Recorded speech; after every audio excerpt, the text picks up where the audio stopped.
stare at me. We had a major eye problem. I use the kitchen every single day. So this is my current situation.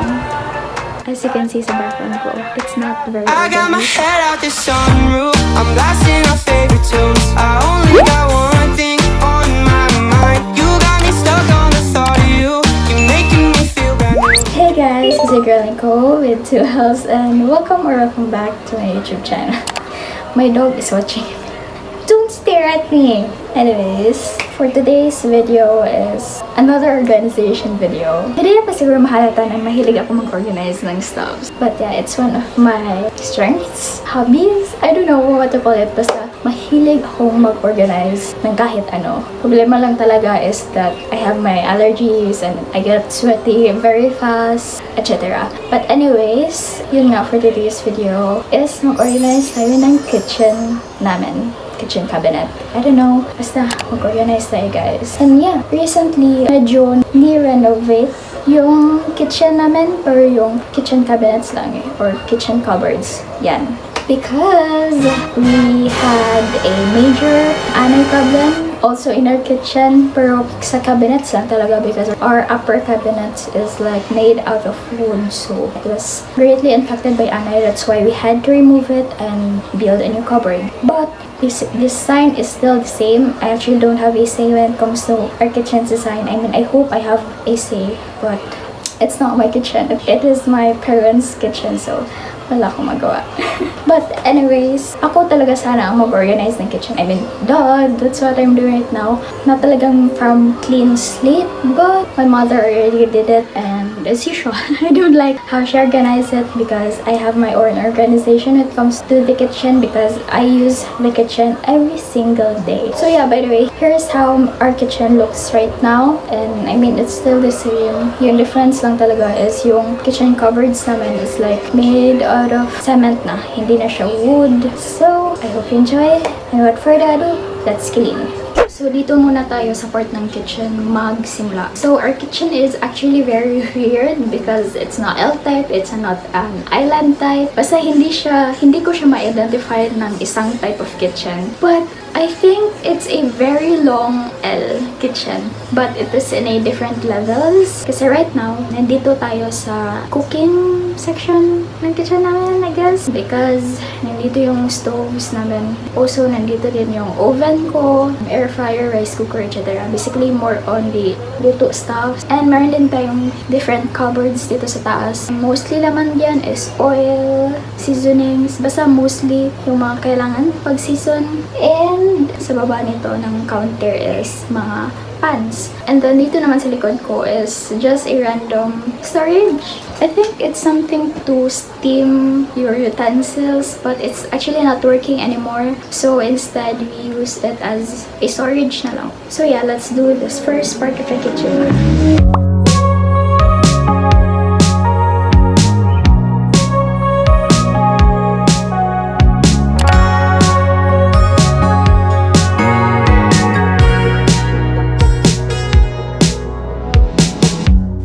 Summer rain on the window. Watch the time float on. Cool air blows a memento as I fall behind. So, ito naman is yung second part ng kitchen namin. This part of the kitchen is elevated compared to the previous one na pinakita ko sa inyo. But anyways, this part of the kitchen is more like the lavatory area. So, dito kami nang hugas ng plato, and dito yung fridge namin, and also more storage stuff. So yeah, as you can see sa background ko, it's not very organized. It's very messy looking, and not gonna lie, it cringes me. And also, my counter space isn't really that big. So dito is our fridge, and then dito yung workspace ko. So basically, dito ako nagbe-bake, nagpe-prepare ng stuff if ever magluto ako or yung mom ko. And then dyan yung sink, and then meron pa ding extra space dyan sa after ng sink So yeah, that's our kitchen. So what I'm planning is that ilalagay ko lahat ng mga baking pans, tools, and supplies ko here sa biggest na cupboard. And then I'll just figure out soon kung saan ko ilalagay yung ibang gamit.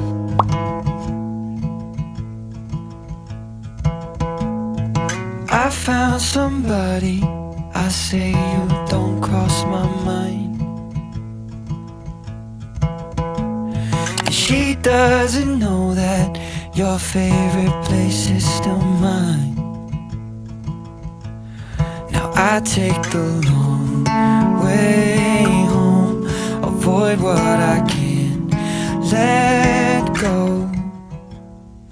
I don't always think about you, but sometimes I do, 'cause sometimes I drive through all of the streets we used to on First Avenue, 'cause sometimes I don't even know where I'm going at first. All of the turns that I had to unlearn, back to the surface, the feeling of all that we were. I don't always think about you till First Avenue, that's when I do.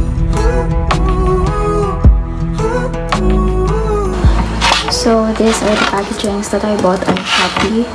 And large ito na size guys, but low-key I didn't expect it to be this small. But anyways, it's still good. So I bought 3. So I'm planning to put all like somewhat my necessities when it comes to decorating cakes here, like piping bags. I don't know. Tingnan natin. And then dito naman is like yung mga bowls and also mga other equipments din. And then dito naman sa taas are my packagings, yung cake box, yung mga bento box. And then dyan naman na side ay mga baking things, baking pans ko. So yeah. So this is my current situation. And yung ibang gamit din is nandyan sa table.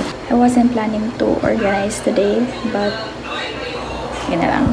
Look how many cake pans and tins I have. For other bakers, this isn't that much, but you know, for me, it is. So like, yeah, slow burn. So lahat na ito, I'll try to fit it all there.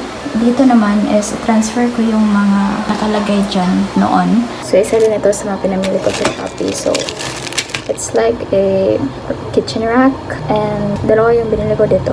Yung isa is, yun, ginamit ko na sa condiments, spice, kitchen, cupboards, I don't know. So ito, ilalagay ko ito sa taas. Make them come to you. Oh, I know they never really thought about it. I know I gotta make them all about it. Gotta make them come to you.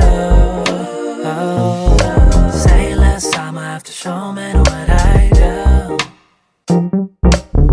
It's hold your power season, hold your frame, hey, and put respect all up on my name, hey. Know my presence here, but give me space, hey, and know my influence, if not by Hey fame. guys, oh my god, I'm so haggard. But anyways, na-organize na yung ilalim ng sink namin. So, bumili lang ako sa Shopee ng itong organizer na ito. This is how it looks now. So like, yeah. Ang maganda sa organizer na ito is adjustable siya. One downside lang talaga nito is hindi siya ganun katibay. So what I did is yung nilagay ko sa taas ay mga bagay na hindi masyadong mabibigat, and underneath ay yung mga heavy stuffs like bowls, glass bowls, etc. So yung plan ko sa mga jars na ito is, well, maghanap ako ng kung ano ang ilalagay ko dito kasi I don't have a plan right now. But also, I'll spray paint the lids of these jars kasi I don't like the red color and it doesn't match anything in our house. And then, I will put this in our very small pantry kasi hindi ko gusto na nakalatag lang siya sa kitchen counter and it just messes up with the space and it's not that pleasing size. So, yesterday, I bought these glasses, 4 pieces ng 1 liter na ganito. I will put oil, soy sauce, vinegar sa mga ganito.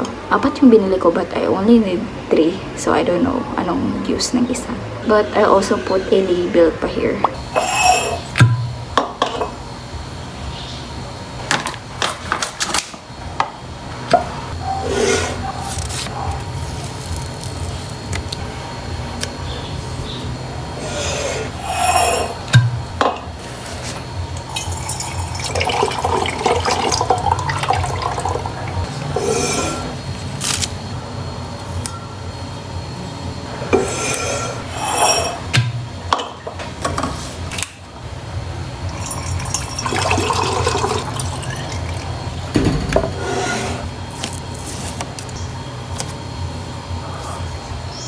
Hey guys, so I'm editing this video right now and I'm ending it na. I wasn't planning to do another part of this video, but I think I should because I started filming this video mga end na ng January and right now it's already April.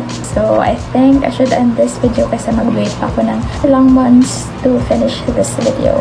And also, I still have a lot of plans to do in my kitchen. Abang-abang na lang guys sa part 2, in which I don't know when will be out. Stay tuned for that. And sorry, walang after video kasi hindi ko na-film and it's still not done. So, it's not like nice to show it to you. So, anyways, still hope that you enjoyed watching this video. And also, I hope it motivated you to organize your kitchen or even your rooms. And yeah, if you want to follow me on my social media accounts, I put in the screen or link them in the description box below. And don't forget to like, subscribe, and hit the notification bell below for more updates and more videos. And see you in my next video. And just a reminder, it's okay to not be okay, but keep thriving. Bye!